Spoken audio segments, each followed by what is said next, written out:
Untuk pengenalan, pipe HDPE High Density Polyethylene adalah sejenis pipe plastik yang kuat dan tahan lama. Ia biasanya digunakan untuk pelbagai aplikasi seperti saluran air minuman, saluran pembuangan, pipe gas dan banyak lagi.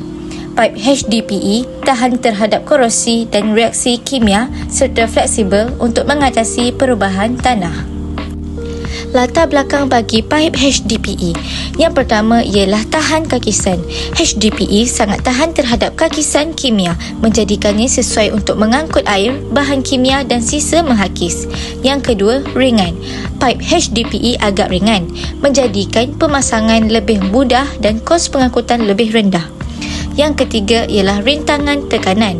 HDPE mempunyai kekuatan tinggi dan boleh menahan tekanan tinggi, menjadikannya pilihan yang baik untuk saluran air tekanan tinggi. Dan akhir sekali ialah flexibility. HDPE boleh melentur tanpa retak atau pecah, menjadikannya lebih tahan terhadap perubahan tanah dan gempa bumi. Untuk jenis-jenis valve, yang pertama ialah gate valve untuk membuka dan menutup aliran dengan cara tertutup rapat dan terbuka penuh. Yang kedua ialah plug valve, menutup atau membuka aliran secara keseluruhan. Yang ketiga ialah ball valve, merupakan type quick opening valve yang hanya memerlukan 1/4 putaran dari posisi tertutup penuh ke terbuka penuh. Dan akhir sekali ialah needle valve, digunakan untuk keperluan proses throttling dan dapat juga digunakan pada tekanan tinggi dan juga suhu yang tinggi. Seterusnya ialah kriteria. Yang pertama, tekanan dan suhu. Pastikan injap mempunyai penarafan tekanan dan suhu yang sesuai untuk keadaan operasi. Yang kedua, kebolehpercayaan. Kebolehpercayaan injap sangat penting dalam operasi industri. Pilih injap daripada pengeluar yang dipercayai dan pastikan penyelenggaraan yang betul. Dan akhir sekali ialah jenis pemacu. Tentukan jenis penggerak injap yang sesuai, sama ada manual iaitu twill roda tangan, pneumatik, hidrolik atau elektrik. Ini akan menjejaskan cara injap dikendalikan. Macam mana kita nak pasang pipe ni? Cara dia mudah. Mula sekali kita masukkan yang ni balik. Kedua, kalau kau ingat, masukkan ini. Jangan macam ni tau.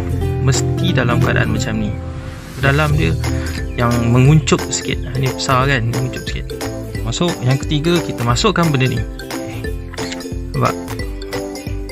Baru kita masukkan getah. Okey. Dah masuk. Kita boleh masukkan, tekan sikit. Bagi dia betul-betul rapat. Bila kau rasa dah tak boleh masuk kan, barulah korang tolak satu-satu benda ni lah. Kalau tolak semua pun boleh. Okay, baru tolak semua.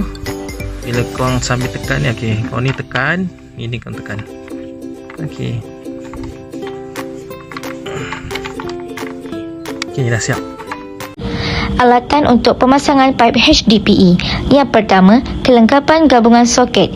Kelengkapan ini mempunyai hujung yang direka bentuk untuk dipanaskan dan disambungkan ke hujung pipe menggunakan proses thermofusion. Ini mewujudkan sendi yang kuat yang tahan terhadap tekanan dan kebocoran.